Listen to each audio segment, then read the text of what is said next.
મહેસાણામાંથી શંકાસ્પદ સરકારી અનાજનો જથ્થો ઝડપાયો છે। કડી નજીકથી શંકાસ્પદ સરકારી અનાજનો જથ્થો મળી આવ્યો। બુડાસણ જીઆઈડીસીના ખાનગી ગોડાઉનમાં અનાજનો જથ્થો રખાયો હતો। કડી પોલીસે મોડી રાત્રે દરોડા પાડી કાર્યવાહી કરી છે। 3 ગોડાઉનમાંથી અનાજનો જથ્થો મળી આવ્યો છે। સ્થળ પરથી સરકારી પ્રિન્ટવાળા બારદાન મળી આવ્યા। અલગ અલગ બ્રાન્ડની થેલીઓમાં અનાજનું પેકિંગ કરી સરકારી અનાજ વેચાણ કરવામાં આવતું હોવાની શંકા। પુરવઠા વિભાગને જાણ કરી ઘટના સ્થળ પર ન ગયું। પોલીસે જથ્થો સીઝ કરે પછી કાર્યવાહીની પુરવઠા વિભાગે વાત કરી છે।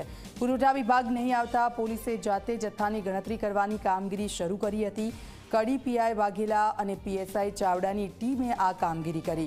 પોલીસે કામગીરી કરી પરંતુ પુરવઠા વિભાગને જાણે કે આંખ આડા કાન કરતું હોય તેવી સ્થિતિ જોવા મળી।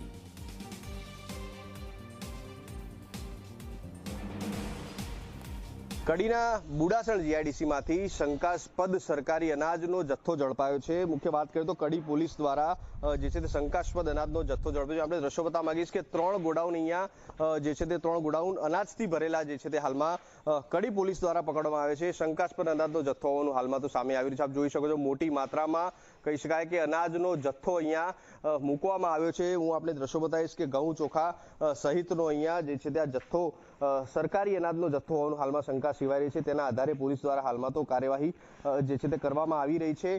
બીજી તરફ હું આપણે દ્રશ્યો બતાવવા માંગીશ કે પોલીસને જે વાહનમાંથી જે હેરાફેરી થતી હતી તે દરમિયાન પોલીસને શંકા જતા તપાસ કરતા અહીંયા જે છે તે બારદાન પણ મળી આવે છે। આપ જોઈ શકો છો ગવર્મેન્ટ ઓફ ગુજરાત લખેલા જે છે તે આ બારદાન છે। આ બારદાન જે છે તે ખાસ કરીને સરકારી અનાજનો જથ્થો હોય છે તેના જે છે તે આ બારદાન જોવા મળી રહ્યા છે। તેના આધારે પોલીસને જે છે તે શંકા ગઈ હતી। શંકા આધારે જે છે તે માલિક જોડે જે છે તેનો જવાબ માંગતા જે શંકાસ્પદ જે છે તે જવાબ ના લાગતા જે હાલમાં તેમના ઉપર શંકા ગઈ હતી ત્યારબાદ પોલીસ દ્વારા અનાજનો જથ્થો હાલમાં સીઝ કરીને જે છે તે પુરવઠા વિભાગને પણ જાણ કરી દેવામાં આવી છે।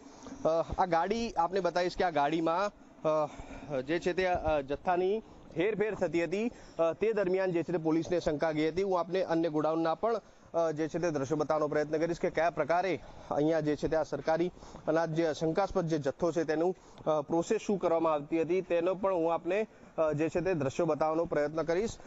જે પ્રકારે હાલમાં મોટી સંખ્યામાં કહી શકાય કે અનાજનો જથ્થો આ અહીંયા જોવા મળી રહ્યો છે।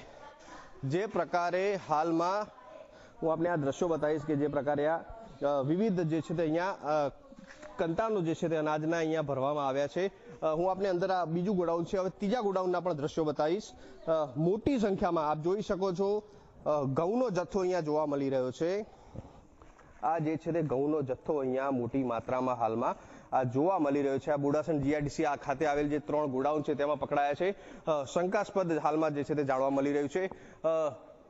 પ્રાપ્ત માહિતી આધારે જે છે તે અહીંયાથી આ મશીનરોની અંદર જે છે તે આ અનાજનો જથ્થો અહીંયા ક્લીન કરવામાં આવતો હોય તે પ્રકારની વાત હાલમાં જે છે તે જેની શંકા સેવાય રહી છે। ક્લીન થયા બાદ અહીંયાથી જે છે તે આ મશીનમાંથી પસાર થઈને જે છે તે આ જથ્થો અહીંયા જે છે તે સીધો અંદરથી આપ જોઈ શકો છો કે આ સીધો જથ્થો અહીંયા નીચે આવતો હતો ને આ ઘઉં જે છે તે ક્લીન થયેલા આપને જોવા મળશે કે સાફ કરીને આ અનાજનો જથ્થો અહીંયા અલગ અલગ જે છે તે બ્રાન્ડની કંપનીઓની જે છે તે બેગોમાં પેક કરવામાં આવતો હોય તે પ્રકારની શંકા સેવાઈ રહી છે। આ બેગો પણ હું આપને બતાવીશ જે પ્રકારે આ જોવા મળી રહી છે। હાઈફાઈ બેસ્ટ એમપી શરબતી ગેહુના નામે આ જે છે તે અહીંયા પેકિંગ જોવા મળી રહ્યું છે। મેન્યુફેક્ચર ડેટ કે કઈ જગ્યાએ પેકિંગ થયું છે તેનું કોઈ પણ વિગત અહીંયા નથી લખવામાં આવી, એટલે કહી શકાય કે સીધી શંકા જાય છે। બીજી તરફ જે આ કંપનીનું નામ છું આપને બતાવવાનો પ્રયાસ કરીશ કે કયા નામથી જે છે તે અહીંયા શું ચાલતું હતું ને અંદર શું વાસ્તવિક પરિસ્થિતિ હતી। જો અહીંયા અનાજ શંકાસ્પદ જે આ જથ્થો ઝડપાય છે તેનું અહીંયા નામ પણ આપને બતાવીશ કે વેનિશા એગ્રો ઇન્ડસ્ટ્રીઝ મેન્યુફેક્ચરિંગ ઓફ આટા મિલ એન્ડ ફ્લોર મિલ। આટા બનાવવાનું જે છે તે અહીંયા બોર્ડ મારવામાં આવ્યું છે પરંતુ કોઈ પણ જાતનું અહીંયા આટા મેકરનું મશીન નથી જોવા મળી રહ્યું। માત્ર ને માત્ર ક્લિનિંગ પ્રોસેસ અનાજમાં થતી હોય તે પ્રકારનું જોવા મળી રહ્યું છે। હાલમાં તો જો મુખ્ય વાત કરીએ તો કડી પોલીસ દ્વારા હાલમાં જે આ શંકાસ્પદ અનાજનો જે લાખોનો જથ્થો ઝડપીને આગળની કાર્યવાહી હાથ ધરી છે। પુરવઠા વિભાગને પણ તેની માહિતી આપી છે પરંતુ હજુ સુધી પુરવઠા વિભાગ અહીંયા જોવા સુદ્ધા પણ નથી આવ્યું। ગઈકાલ મોડી રાતથી પોલીસ દ્વારા જે છે તે આ કાર્યવાહી કરવામાં આવી છે। પુરવઠા વિભાગનું કામ અહીંયા પોલીસ કરી રહી છે પરંતુ પુરવઠા વિભાગ અહીંયા જોવા પણ નથી આવ્યું। આંખ આડા કાન કર્યું હોય તે પ્રકારની પરિસ્થિતિ હાલમાં જોવા મળી રહી છે। હવે તપાસનો વિષય છે કે કેટલા સમયથી જો આ સરકારી અનાજનો જો જથ્થો છે કેટલા સમયથી અહીંયા જે છે તે આ વેપલો ચાલતો હતો। ગરીબોના મુખનું જે અનાજ છે કોણ આનો જે છે તે કાળા બજારી કરતો હતો, કોણ આનું વેપાર કરતું હતું, તે પણ જે છે તે તપાસ બાદ જ બહાર આવશે. તે દવે, ઝી મીડિયા, મહેસાણા.